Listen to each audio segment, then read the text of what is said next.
আজ অনেক দিন পর বাজার থেকে এরকম বড় বড় চারাপোনা মাছ পেয়েছি। এখানে তো এরকম ছোট মাছ পাওয়া যায় না, তাই খাওয়াও হয়ে ওঠে না। তাই আজকে বাজারে পেয়ে আর লোভ সামলাতে না পেয়ে নিয়ে চলে আসা হয়েছে, আর সেটারই রেসিপি আজকে তোমাদের সাথে শেয়ার করছি। নিয়ে নিয়েছি অর্ধেকটা পেঁয়াজ, রসুন নিয়ে নিয়েছি একটু বেশি করে, একটা শুকনো লাল লঙ্কাকে আমি ভিজিয়ে রেখেছিলাম 10 মিনিট, সেটাকে অ্যাড করে দিয়েছি, দুটো টমেটো দিয়েছি একদম ছোট সাইজের, আর 1 ইঞ্চি আদা দিয়ে ভালো করে একটা পেস্ট করে নিয়েছি। এরপর এখানে নিয়ে নিয়েছি বেগুনটাকে এখানে কেটে নিয়েছি। আর তারপর আমি অ্যাড করব আলু। আজকে আমি আলু আর বেগুন দিয়ে চারাপোনা মাছের ঝোল বানাচ্ছি। অনেক দিন খাওয়া হয়নি, তাই আমি খুব এক্সাইটেডও ছিলাম আজকে রেসিপিটা বানাবার জন্য। এখানে আলুগুলোকেও এরকম লম্বা লম্বা করে কেটে নিয়েছি। সমস্ত কিছু কাটাকুটি কমপ্লিট। এবার আমি এখানে চারাপোনা মাছগুলো নিয়েছি, দিয়ে দিলাম 1 টিস্পুন এখানে নুন, 1 টিস্পুন হলুদ দিয়ে দিয়েছি, দিয়ে ভালো করে মাছের গায়ে নুন আর হলুদটাকে মাখিয়ে নেব। আচ্ছা, তোমরা কে কে এরকম চারাপোনা মাছ খেতে পছন্দ করো কমেন্টে অবশ্যই জানাবে। এরপর কড়াইতে দিয়ে দিলাম সর্ষের তেল, একটু বেশি করেই দিলাম, আর কড়াইয়ের গায়ে গায়ে না ভালোভাবে লাগিয়ে নিলাম, কেননা মাছগুলো অনেকটা বড় ছিল, তাই কড়াইয়ের যেটুকু জায়গায় তেল পৌঁছাচ্ছে না যেন মাছটা না লেগে যায়, সেই কারণে। এবার মাছটাকে একটু উল্টে পাল্টে ভেজে নেব। খুব একটা কড়া করে আমি মাছ ভাজি না মাছের ঝোলে, তোমরা দেখতে পাচ্ছ এরকমই ভাজি, এর থেকে বেশি আর কড়া করি না। এইদিকে মাছগুলো একদম সুন্দরভাবে ভাজা হয়ে গেছে। এবার একে একে মাছগুলো তুলে নিচ্ছি। 4টে মাছই আমি ভেজে নিয়েছিলাম, কিন্তু 2টো মাছ দেখিয়েছি তাড়াতাড়িতে।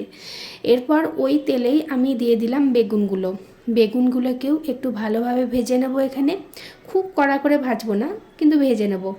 আর দিয়ে দিলাম এখানে 1 চা চামচ নুন, আর 1/2 চা চামচ এখানে দিয়ে দিচ্ছি হলুদ।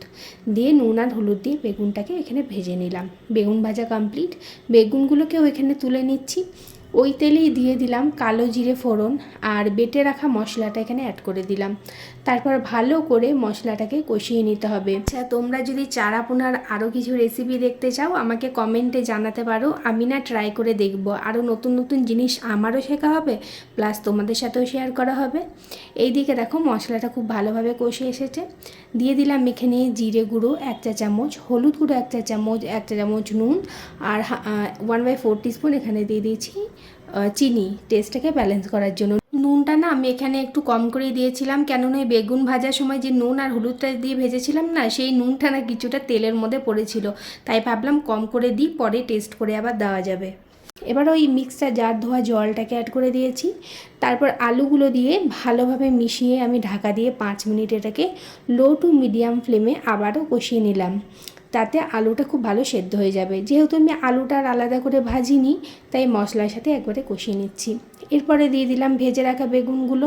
তারপরে আলু আর বেগুন ভালো করে মশলার সাথে মিশিয়ে আবারও আমি এটাকে ঢাকা দিয়ে 3 মিনিট মতন ওই লো টু মিডিয়াম ফ্লেম বা লো ফ্লেমে আমি এটাকে কষিয়ে নিয়েছিলাম। তো 3 মিনিট পর ঢাকাটা এখানে খুলে নিয়েছি, দেখতেই পাচ্ছ মশলাটা খুব ভালোভাবে কষে এসেছে। এরপর 2 কাপ গরম জল এখানে আমি অ্যাড করছি। তোমরা যতটা ঝোল চাও সেই অনুযায়ী এখানে অ্যাড করতে পারো। জলটাকে ভালো করে মিশিয়ে নেওয়া হয়ে গেলে, জলটা মানে ঝোলটা ফুটে এলে, এরপরে একে একে মাছগুলোকে ঝোলের মধ্যে এখানে দিয়ে দিচ্ছি। তো মাছগুলোকে ঝোলের সাথে একটু ভালোভাবে মিশিয়ে নিচ্ছি, মানে ঝোলটা যাতে গোটা মাছের গায়ে লাগে। আর ওপর থেকে 2টো কাঁচা লঙ্কা দিয়ে দিলাম, দিয়ে ঢাকা দিয়ে 6 থেকে 8 মিনিট মতন এটাকে ফুটিয়েছি। নামাবার আগে দিয়ে দিলাম ধনে পাতা কুচি, আর তারপরে আবার একবার ভালো করে একটু মিশিয়ে নিয়ে গ্যাসের ফ্লেমটাকে এখানে অফ করে দেব। আর তারপরে গরম গরম সার্ভ করে দেবো এখানে চারাপোনার ঝোল। আমার তো এটা খুব ভালো লাগে খেতে। তো তোমাদের কেমন লাগলো আজকের ভিডিওটা সেটা অবশ্যই কমেন্টে জানাবে। ভিডিও ভালো লাগলে লাইক কমেন্ট শেয়ার করতে ভুলো না। আর আমার পেজে যদি নতুন বন্ধু হয়ে থাকো, পেজটাকে প্লিজ একটু ফলো করে দিও। আর যদি তোমরা ইউটিউব চ্যানেল থেকে দেখে থাকো, চ্যানেলটাকে সাবস্ক্রাইব করে পাশে থেকো। তো দেখতেই পাচ্ছ আজকে চারাপোনা ঝোলটা কত সুন্দর দেখতে হয়েছে। এরপর আর কিসের অপেক্ষা, খাওয়ার অপেক্ষা ছাড়া।